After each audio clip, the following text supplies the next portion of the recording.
Sutra Teratai yang menakjubkan, Bab 17, Pembedaan Jasa Kebajikan, Sinvasyang Sutra Teratai, episode 1569. Roda Dharma menghancurkan kejahatan dengan tak kenal mundur dan tak tergoyahkan. Dharma yang dibabarkan oleh Buddha mampu menghapus kejahatan dari para makhluk. Laksana Raja Roda Raksasa yang mampu menggilas batu cadas, itu sebabnya diumpamakan sebagai roda Dharma yang mampu menghancurkan noda batin dari para makhluk. Bersungguh hatilah. Dharma mesti dengan menggunakan kesungguhan hati untuk memahaminya. Mendengarkan harus menggunakan batin seperti saat Buddha membabarkan Dharma di puncak burung nasar. Kita harus mengadopsi perasaan bagaikan datang ke lokasi puncak burung nasar untuk mendengarkan Dharma, hati yang tulus. Karena para makhluk, Anda dan saya semuanya adalah makhluk awam. Pikiran makhluk awam timbul dan tenggelam tidaklah stabil. Kita sekarang mesti sangat sadar. Ada beberapa banyak waktu yang bisa membuat pikiran kita timbul dan tenggelam tidak dalam kondisi samadhi lagi. Harus baik-baik memanfaatkan waktu. Konsentrasi penuh dengan satu tekad untuk mendengarkan Dharma. Maka itu disebut tulus. Dharma yang dibabarkan oleh Buddha mampu menghapus kejahatan dari para makhluk. Para makhluk yang jahat pada akhirnya seberapa jahat? Sebenarnya jahat yang telah dibicarakan di sini adalah niat pikiran itu. Pikiran yang naik dan turun. Pikiran yang tidak bisa terkontrol. Muncul sebersit niat pikiran bajik. Dengan sangat cepat oleh sebuah pikiran jahat yang belakangan muncul, maka niat pikiran bajik yang muncul di awal dengan demikian telah dihapus oleh niat pikiran jahat tersebut. Sama halnya pikiran para makhluk awam, keserakahan dan kebencian dan kebodohan. Pikiran tersebut muncul kembali lagi. Ini adalah muncul niat pikiran bajik. Dengan sangat cepat ditekan oleh pikiran jahat. Ada suatu waktu juga niat pikiran jahat muncul. Niat pikiran bajik niat pikiran bajik juga bisa menggeser niat pikiran jahat, menekannya. Niat pikiran bajik timbul kembali. Namun dengan sangat cepat oleh pikiran bercabang yang jahat, mendorong dan menggulingkan kembali niat pikiran bajik. Karena demikian, kebajikan dan kejahatan saling menarik.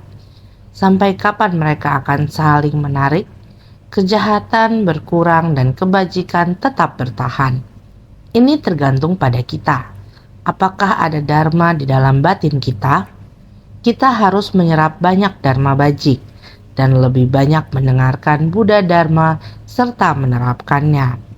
Dharma bajik kita baru bisa senantiasa berdiam dalam batin kita. Ini adalah tujuan Buddha membabarkan Dharma di dunia. Sulit menyelaraskan batin para makhluk.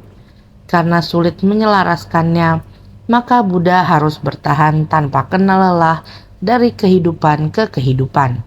Demikian mengajarkan Dharma kepada semua makhluk.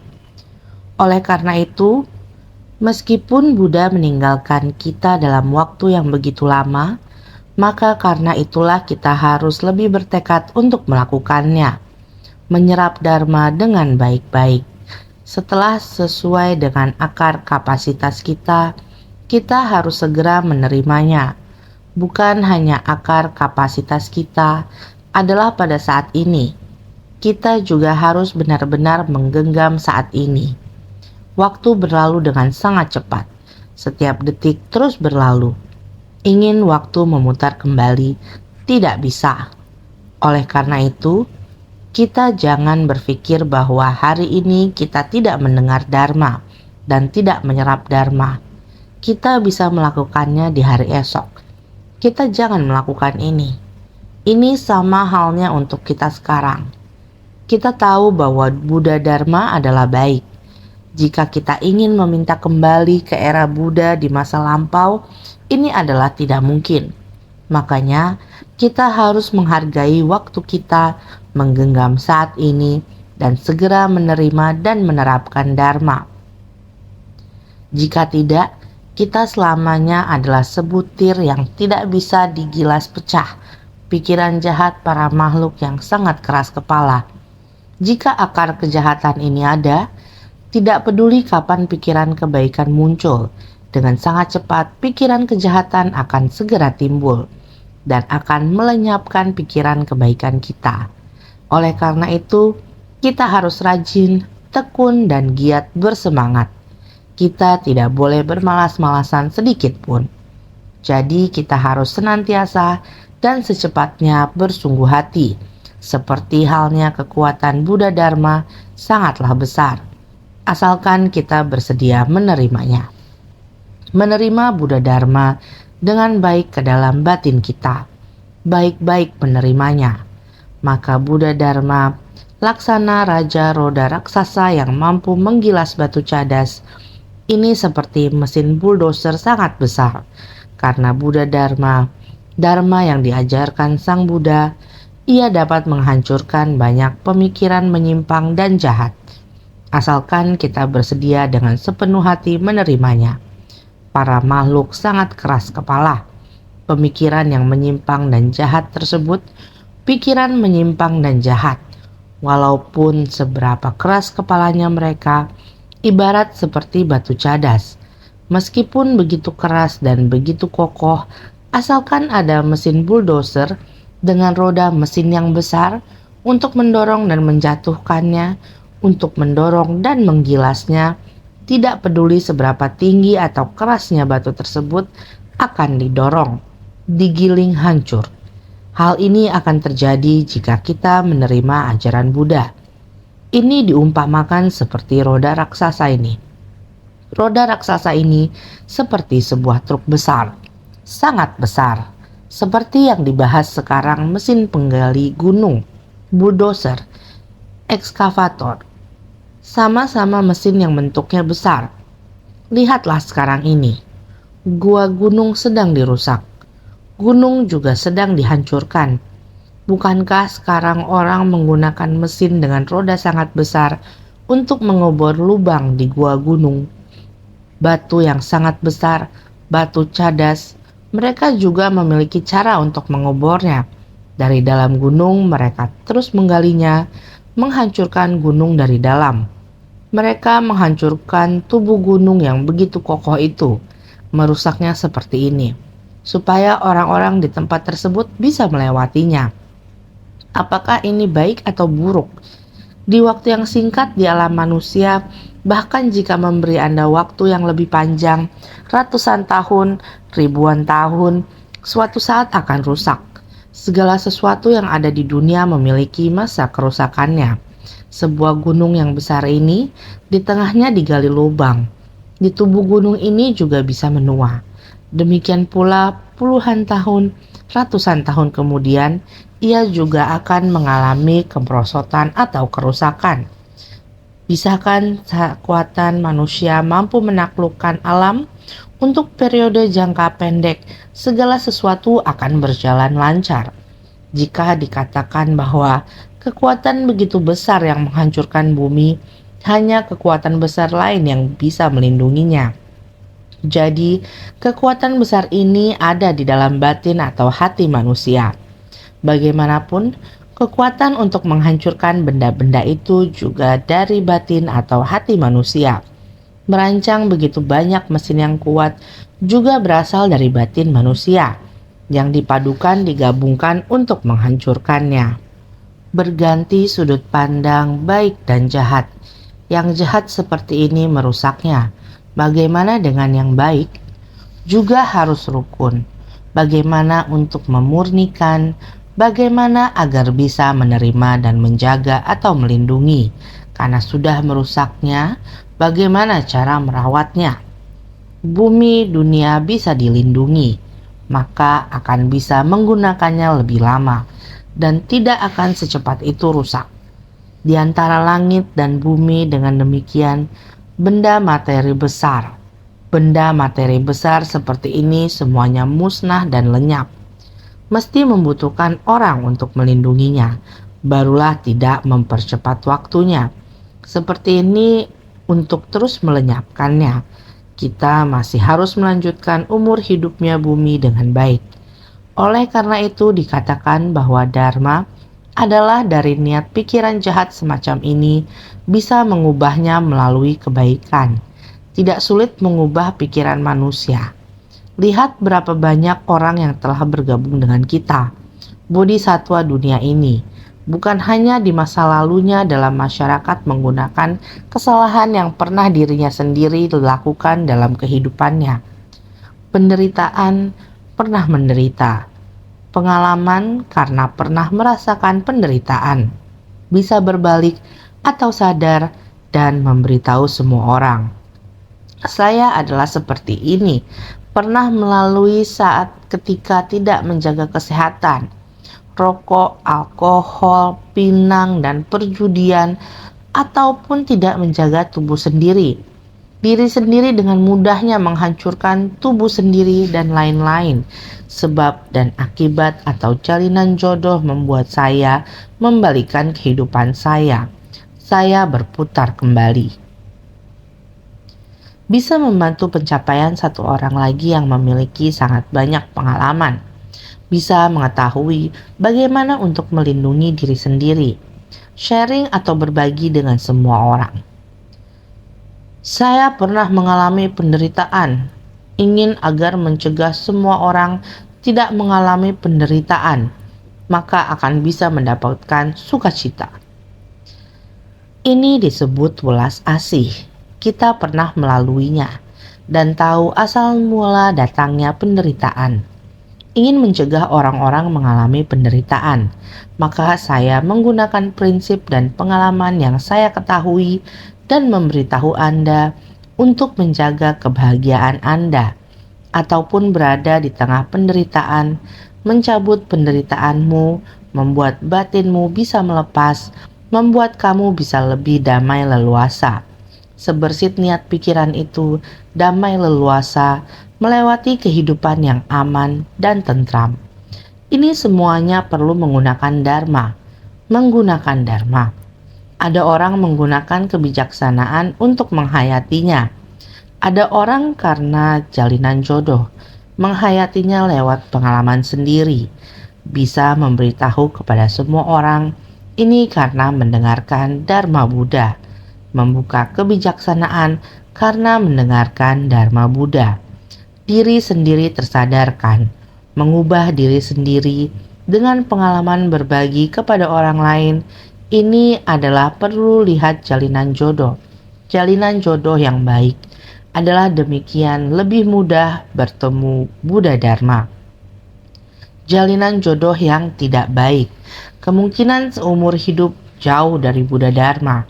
Sangat susah payah baru bisa mendengarkan Dharma Buddha. Tidak peduli bagaimana mendengarkan Buddha Dharma yang telah kita dengar, kita harus segera membangkitkan tekad, menggunakan Dharma Buddha seperti roda yang besar. Kita mendorongnya menuju ke arah dunia. Kita tidak mampu seperti roda besar Sang Buddha. Kita adalah roda yang kecil. Kita juga bisa memiliki kekuatan yang kecil. Roda kecil semua orang, kekuatan kecil semua orang digabungkan sama memiliki kekuatan besar. Pada era ini orang-orang harus mendengar Dharma, menyebarkan Dharma, memutar roda Dharma, agar roda batin yang jahat bisa diputar menjadi roda batin yang bajik. Roda bisa diarahkan ke timur, bisa ke barat, bisa diarahkan ke jalan besar yang datar, juga bisa diarahkan untuk menghancurkan benda materi lainnya. Dengan roda ini, mobil juga bisa mengangkut orang. Mobil juga bisa menghancurkan, menabrak barang lain sampai rusak. Singkat kata, roda, baik roda besar maupun roda kecil, walaupun roda kita masih belum bergerak, kita harus menerima pemutaran roda besar ini dengan baik, agar kerisauan kegelapan batin, tabiat buruk dari masa lampau, rintangan pengetahuan kita, rintangan kerisauan kita yang merintangi kita, ketamakan, kebencian, kebodohan, kesombongan, keraguan yang merintangi kita, layaknya gunung megah dan bantuan yang begitu kokoh yang menjadi perintang bagi kita. Setelah menerima pemutaran Dharma Agung dari Buddha, segeralah buat jalan menembus, agar roda kita yang kecil ini bisa menembus rintangan yang berlapis-lapis. Kita juga bisa mengarahkan ke tengah-tengah masyarakat. Sangat diharapkan semua orang bisa menerima Dharma Agung ini untuk mencuci dan melatih batin kita. Dharma bagaikan air, Dharma juga bagaikan roda, menghadapi para makhluk yang kokoh dan para makhluk yang keras kepala. Batu besar yang menjadi rintangan dalam aspek batin macam ini mesti butuh untuk menggunakan roda agung Buddha untuk menaklukkan kita. Di saat yang bersamaan, kita juga harus menerima Dharma Agung Buddha yang akan membasahi kita saat kita menghancurkan batu besar itu. Kabut asap bertebaran. Di saat yang sama harus ada air Dharma untuk membasahi. Prinsip kebenaran yang sama.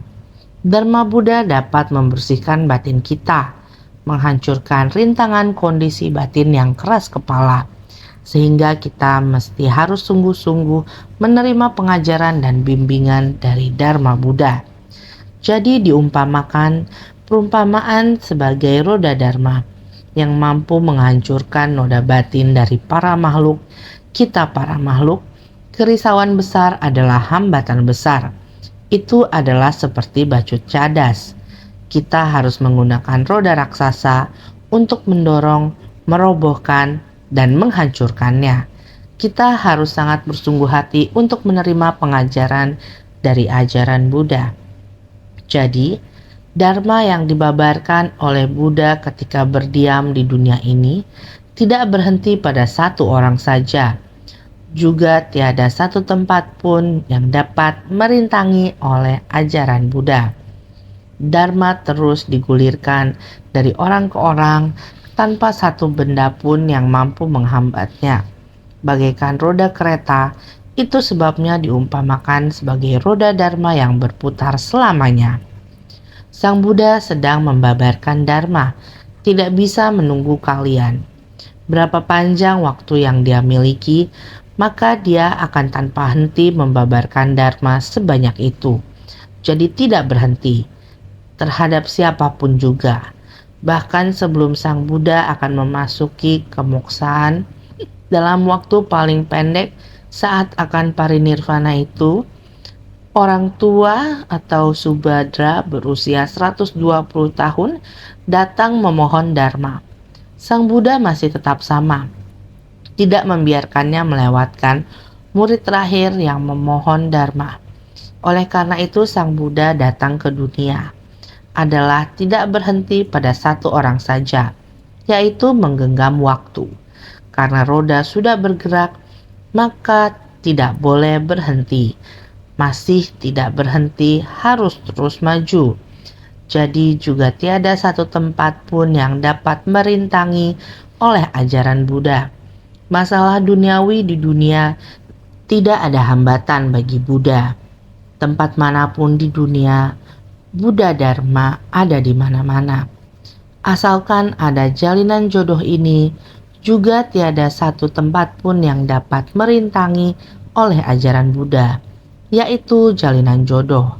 Jalinan jodoh adalah sangat penting. Yang tidak ada jodoh, ada di depan Buddha juga tidak bisa dibimbing. Ada jodoh dimanapun juga tempatnya, Dharma Buddha ada di mana-mana. Jadi Dharma terus digulirkan dari orang ke orang. Tempat yang agak jauh, asalkan ada jodoh, jalinan jodoh tiba, Dharma Buddha itu akan sampai ke tempat itu.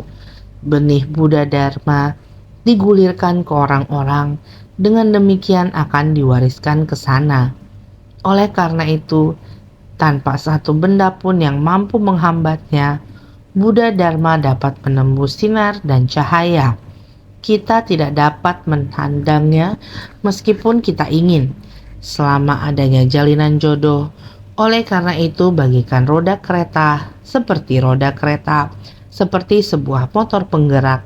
Begitu kekuatan Buddha Dharma muncul, ia akan terus-menerus berjalan melaju ke depan, selama tempat tersebut memiliki jalinan jodoh. Maka, itu sebabnya diumpamakan sebagai roda Dharma yang berputar selamanya. Buddha Dharma harus senantiasa berputar di dunia, barulah ajaran dapat diteruskan di dunia. Prinsip kebenaran ada di mana-mana. Dengan adanya Buddha Dharma, prinsip kebenaran baru dapat dimunculkan. Prinsip kebenaran berdiam di dalam batin manusia. Namun, batin manusia telah tertutupi oleh kegelapan batin, telah menutupi sifat yang sedemikian adanya. Kebenaran sejati dan prinsip kebenaran telah tertutupi kerisauan dan kegelapan batin yang kita kumpulkan selama banyak kehidupan. Sekarang hanya bisa mengandalkan Buddha Dharma untuk membuka kegelapan batin kita. Kita meminjam kekuatan Buddha, juga perlu menggunakan kekuatan kita sendiri, memanfaatkan kekuatan satu sama lain.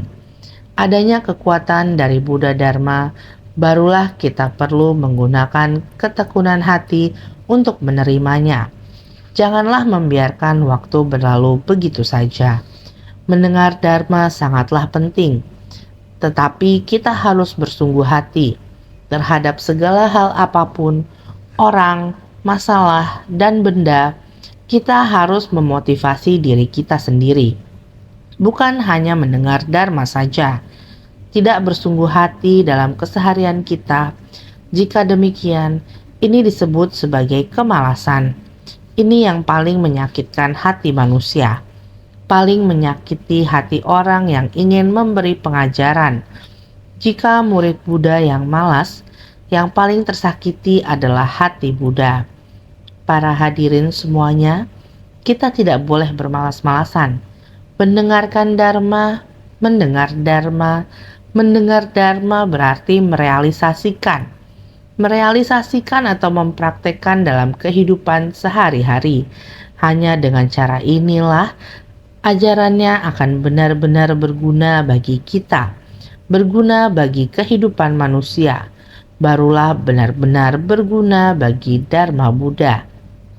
Ada menggunakan Dharma Buddha untuk memberi manfaat bagi kehidupan manusia. Dengan prinsip yang sama, jika kita tidak bersungguh hati melakukannya dalam kehidupan kita sehari-hari, bagaimana kita bisa menyatukan dengan Buddha Dharma? Semuanya, meskipun yang mengajar sangat pandai dalam mengajar, kita harus bertanya pada diri sendiri, apakah kita bisa melakukannya? Ini harus segera dilakukan. Apakah yang kita katakan harus bisa kita lakukan dan diungkapkan? Semua orang harus bersungguh hati. Naskah sutra sebelumnya adalah Bodhisattva Maitreya yang berterima kasih atau kangen atas kesungguhan hati Sang Buddha dalam menunjukkan dan mengungkapkan harapan mendasarnya, mengungkapkan mengenai dunia batin Sang Buddha. Bodhisattva Maitreya telah menghayatinya. Jadi Bodhisattva Maitreya, beliau bangkit dari kerumunan orang. Pada ketika itu Bodhisattva Maitreya bangkit dari duduknya, menyingkap pundak kanannya, mengatupkan telapak tangan dan menghadap pada Buddha, seraya berkata dalam bentuk syair. Sutra Teratai bab 17, Pembedaan Jasa Kebajikan. Beliau menggunakan syair untuk memuji Buddha. Syairnya mengatakan seperti ini. Buddha membabarkan Dharma yang langka, sesuatu yang belum pernah kami dengar sebelumnya. Bhagavan memiliki kekuatan besar dan panjang usia yang tak terkira. Para putra Buddha yang tak terhitung jumlahnya ketika mendengar Bhagavan membuat pembedaan dan menyampaikan manfaat dharma yang diperoleh, perasaan sukacita memenuhi seluruh tubuh mereka. Sutra Teratai Bab 17, Pembedaan Jasa Kebajikan. Naskah sutra ini mengatakan Maitreya kangen dan memuji Buddha. Maitreya juga menjelaskan diri dari Buddha mencapai kebudaan selama lebih dari 40 tahun. Tidak pernah mendengar Buddha mengatakan dharma menakjubkan ini dari dalam lubuk hati Buddha. Sekarang sudah dapat mendengarkannya. Diri sendiri bersukacita. Orang lain pun merasa sukacita. Oleh karena itu, ketika mendengar Bhagavan membuat pembedaan dan menyampaikan manfaat dharma yang diperoleh, ada banyak murid yang telah mendengarkan manfaat yang dibabarkan oleh Buddha. Semua orang menerima dan bersukacita karena Buddha menyatakan harapan mendasar beliau. Beliau mengekspresikan apa yang ada dalam batin beliau. Semua orang dapat tersadarkan. Mereka dapat mengetahui bahwa keserakahan masa lalu mereka, yaitu memberi manfaat kepada diri sendiri, sekarang sudah mengetahui. Seharusnya mereka melatih diri untuk memberi manfaat kepada diri sendiri dan orang lain. Sejak kita sudah mendapatkannya, sudah seharusnya mulai memberi manfaat kepada orang lain. Selanjutnya, naskah sutra berikutnya mengatakan lagi, sebagian berdiam pada tingkat ketidakmunduran, sebagian memperoleh dharani, sebagian memperoleh sukacita tanpa rintangan dalam membabarkan, atau selaksa koti dharani berputar. Parivarta Dharani. Sutra Teratai Bab 17, Pembedaan Jasa Kebajikan. Semua orang telah menerima dharma ataupun di masa lalu telah melenyapkan kerisauan, menghilangkan kegelapan batin dari sukacita menerima dharma Buddha. Terus hingga kerisauan dilenyapkan, dharma Buddha juga telah jelas, karena Sang Buddha membabarkan dharma sesuai kapasitas, sehingga dengan kapasitas ini telah menerima dharma Buddha. Batin juga telah bercahaya dan terang dari bumi sukacita dan bumi bebas dari noda, dari bumi cahaya cemerlang dan naik ke bumi kebijaksanaan membara, sehingga sebagian memperoleh dharani. Dharani adalah pintu penyerapan dan penegakan. Telah mulai memasuki bumi tak terkalahkan. Telah mulai paham. Dharma yang sulit didapatkan juga telah didapatkan. Telah mengetahuinya. Bumi tak terkalahkan. Penyerapan dan penegakan menyerap segala dharma, menegakkan segala kebajikan. Sebagian memperoleh sukacita tanpa rintangan dalam membabarkan, telah mendapatkan dharani ini, juga memperoleh sukacita tanpa rintangan dalam membabarkan. Selaksa koti dharani berputar atau parivarta dharani, juga bisa memutar roda dharma. Para bodhisattva sejumlah butiran debu di salah satu alam ribu besar, semuanya mampu memutar roda dharma ketidakmunduran. Sutra Teratai Bab 17, Pembedaan Jasa Kebajikan. Semua orang telah dari memasuki dharma Buddha seperti ini telah tingkat demi tingkat berkali-kali terus maju hingga bisa menyerap dan menegakkan, menyerap segala dharma, menegakkan segala kebajikan. Di saat yang sama juga bisa mengajarkan dharma dan juga bisa memutar roda dharma, sehingga bukan hanya jumlah orang yang sedikit atau minoritas, ada satu alam ribu besar. Alam ribu besar berarti ada sangat banyak alam. Para bodhisattva sejumlah butiran debu. Semuanya mampu memutar roda dharma ketidakmunduran. Ini semua orang harusnya telah jelas. Sebagian berdiam pada tingkat ketidakmunduran, sebagian memperoleh darani, sebagian memperoleh sukacita tanpa rintangan dalam membabarkan, atau selaksa koti darani berputar, atau parivarta darani. Mereka menaiki tingkat ketidakmunduran dan memasuki pintu penyerapan dan penegakan, darani muka, memperoleh kefasihan tanpa rintangan dan sukacita dalam membabarkan yang tak habis-habisnya. Mereka memperoleh puluhan juta koti darani berputar. Ini sudah pada tingkat ketidakmunduran. Berdiam pada tingkat ketidakmunduran berarti mereka menaiki tingkat ketidakmunduran.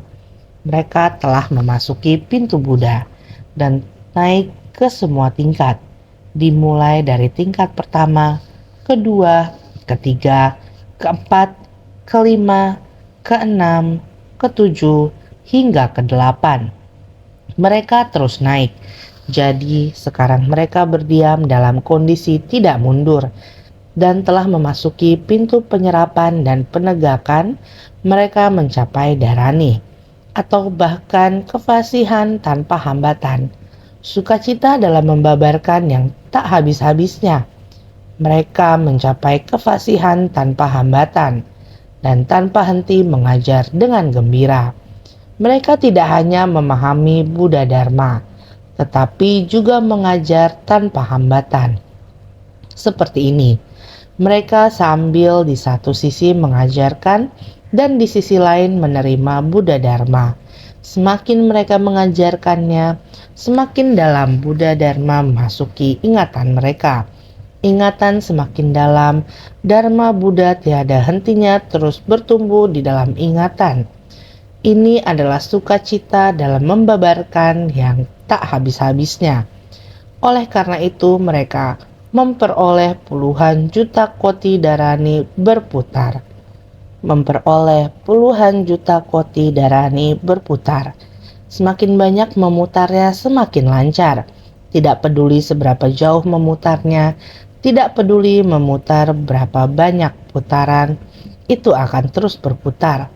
Oleh karena itu, dalam mempelajari dan mempraktikkan ajaran Buddha, batin kita dan batin Buddha harus berpadu sepenuhnya. Dari hari ke hari diberikan gizi dan manfaat. Secara perlahan-lahan akan tumbuh berkembang sehingga tetap maju tanpa mundur dan berdiam pada titik ketidakmunduran. Dalam sutra disebut, dengan tubuh dan batin berpadu sepenuhnya, mereka tumbuh berkembang hari demi hari. Ini dinamakan kediaman dari ketidakmunduran. Kalau kita hendak mempelajari dan mempraktikkan ajaran Buddha, kita harus mengubah batin makhluk awam kita menjadi batin Buddha. Kami sering mengatakan, melafalkan Buddha berarti harus melafalkan hingga masuk ke dalam batin kita. Mengubah batin makhluk awam menjadi batin Buddha. Saya setiap saat terus mengingatkan semua orang tentang hal ini. Melafalkan hati Buddha, menjadikan hati Buddha sebagai hati sendiri. Inilah kita sebagai praktisi tidak boleh meninggalkannya. Sebagai praktisi Buddhis, tidak boleh meninggalkan bahwa sifat batin kita yang sama dengan sifat Buddha. Kita harus mempunyai pola pikir seperti ini, jadi mengubah batin Buddha menjadi batin sendiri. Ketika batin kita dan batin Buddha berpadu secara alami dari hari ke hari diberikan gizi dan manfaat, jika kita bisa selalu memiliki hati Buddha di dalam batin kita, ini berarti Dharma sedang memberi nutrisi bagi jiwa kebijaksanaan kita. Hidup ini penuh dengan penyakit dan kesakitan. Dharma selalu sehat. Jadi kita harus tahu bagaimana menyatukan batin kita sendiri dengan batin Buddha. Maka ini akan menyuburkan dan memberi manfaat bagi jiwa kebijaksanaan kita. Jadi dari hari ke hari diberikan gizi dan manfaat. Dari hari ke hari kita bisa memberi nutrisi bagi jiwa kebijaksanaan kita, sehingga secara perlahan-lahan akan tumbuh berkembang Jiwa kebijaksanaan ini dikarenakan memiliki dharma. Bila batin kita tidak meninggalkan Buddha, maka Buddha Dharma tak akan meninggalkan batin kita. Tentu siang hari menyambung dengan malam hari, siang dan malam tak terpisahkan. Kita tidak meninggalkan Buddha dan Dharma.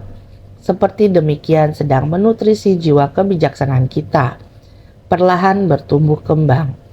Harus bersungguh hati.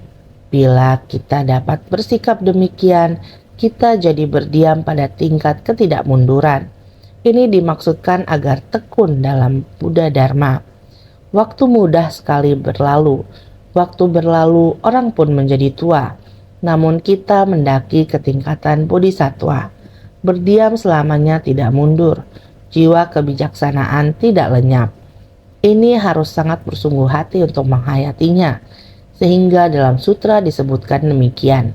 Dengan tubuh dan batin berpadu sepenuhnya, mereka tumbuh berkembang hari demi hari. Tubuh dan batin dipadukan.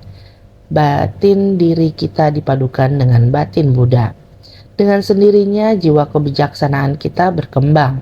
Setiap hari berkembang sehari. Jiwa kehidupan kita setiap hari makin berkurang sehari. Namun jiwa kebijaksanaan setiap hari makin berkembang. Ini sering saya sampaikan kepada Anda sekalian. Jadi apa itu waktu? Usia, perbendaharaan usia.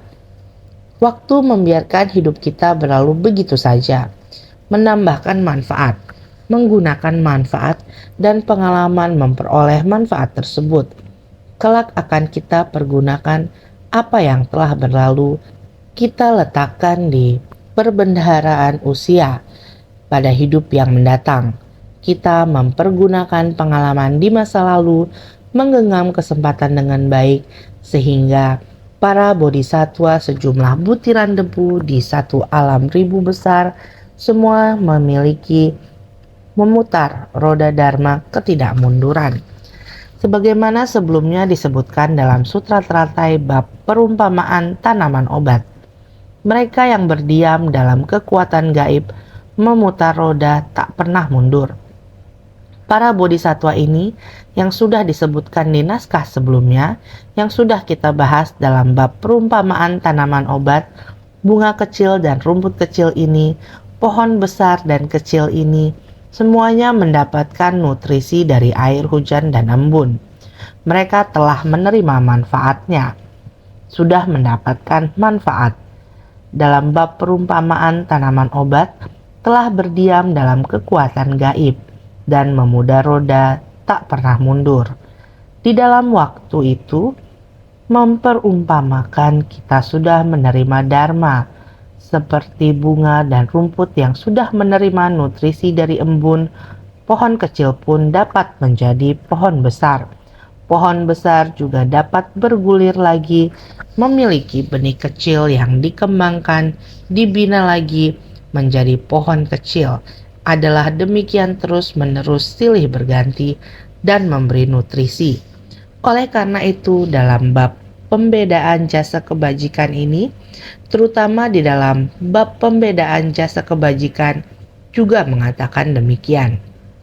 Oleh karena itu, selanjutnya ada Bodhisattva Mahasattva. Sebanyak butiran debu dalam 3000 maharibu dunia dapat memutar roda dharma ketidakmunduran. Maksud di dalam hal ini adalah seperti ini. Terus-menerus datang untuk memutar roda dharma. Ada banyak bodhisattva yang sudah memahaminya. Ada begitu banyak bodhisattva. Dan para bodhisattva ini juga sudah mendapatkan dharani. Dharani berputar. Mereka sudah dapat memutar roda dharma. Selanjutnya mengatakan, selanjutnya ada bodhisattva sejumlah butiran debu di satu alam ribu menengah. Semuanya mampu memutar roda dharma suci. Selanjutnya ada bodhisattva sejumlah butiran debu di satu alam ribu kecil. Setelah 8 masa kehidupan akan mencapai kebudaan. Sutra Teratai bab 17 Pembedaan jasa kebajikan. Di dalam naskah sutra ini adalah berkata bahwa ada lagi begitu banyak alam. 1.000 alam menengah. Kita semua harusnya sudah tahu tentang satu alam ribu menengah. 1.000 alam dari satu alam ribu kecil adalah satu alam ribu menengah. Begitu banyak bodhisatwa sejumlah butiran debu. Semuanya mampu memutar roda Dharma suci. Begitu banyak bodhisatwa sejumlah butiran debu, semuanya bisa memutar roda Dharma. Bahkan yang mereka memutar semuanya adalah roda Dharma suci. Di alam ribu kecil, 1.000 dunia berarti satu alam ribu kecil.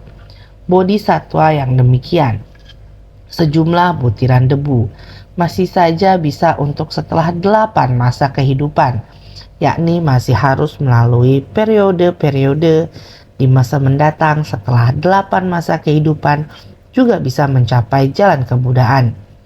Inilah satu alam ribu kecil yang menggambarkan bahwa waktu yang sangat panjang, orang-orang ini dalam waktu yang panjang, sejumlah butiran debu mengubahnya menjadi bodhisatwa. Dengan demikian, bodhisatwa-bodhisatwa ini semuanya telah 8 masa kehidupan. Masih saja di masa mendatang bisa mencapai kebudaan. Ini berarti bisa mencapai penerangan yang menakjubkan. Jadi kita mesti sangat bersungguh hati. Sedangkan tingkat bodhisatwa ke-8, kita semua semestinya harus memahami dan menghayatinya. Tingkat bodhisatwa ke-8, maka itu disebut tingkat apa? Telah tak tergoyangkan. Di dalam bumi tak tergoyangkan, semuanya tidak akan bisa mengalami kemunduran lagi. Jadi, begitu noda batin terhapus, maka tiada lagi karma yang membawa ke alam neraka. Tetapi, masih ada tubuh jasmani yang sulit terhindar dari serangan hewan ganas. Satu-satunya cara adalah melalui praktek dan pemahaman, menganggap noda batin sebagai harimau dan serigala, hewan yang kejam dan rakus. Mereka yang mempraktekkan dan memahaminya akan sepenuhnya memahami prinsip kebenaran dan tidak akan menjauh dari masalah. Kita memiliki tubuh jasmani ini. Dengan adanya tubuh jasmani ini, dengan sendirinya memiliki sangat banyak kerisauan. Kerisauan dan kegelapan batin sangat banyak. Jadi ini adalah sebuah perumpamaan. Jika kerisauan tidak dihapus, setiap pemikiran yang timbul dalam batin akan menyeret kita menciptakan karma buruk. Menciptakan karma buruk akan jatuh ke neraka. Ini seperti binatang buas yang melahap daging dari tubuh kita, tubuh jasmani kita, tidak mengerti untuk menerima ajaran Buddha dengan sungguh-sungguh, namun hanya menciptakan karma di dunia. Seperti mayat berjalan, sungguh sangat disayangkan. Dengan sungguh-sungguh menggenggam Dharma Buddha ini dan mempraktekannya pada kita sendiri, maka satu-satunya cara adalah melalui praktek dan pemahaman. Perilaku kita, jika perilaku kita menimbulkan kerisauan, seperti harimau dan serigala, tubuh jasmani kita akan dapat menciptakan sangat banyak karma buruk.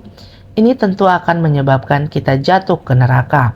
Akan tetapi jika dengan baik menggunakan tubuh kita ini, menyadarkan diri pada kehidupan ini, memahami prinsip kebenaran dengan sungguh-sungguh, setelah dapat memahami prinsip kebenaran sepenuhnya, dengan sendirinya setelah memahami Dharma, kita tidak akan menciptakan karma buruk lagi.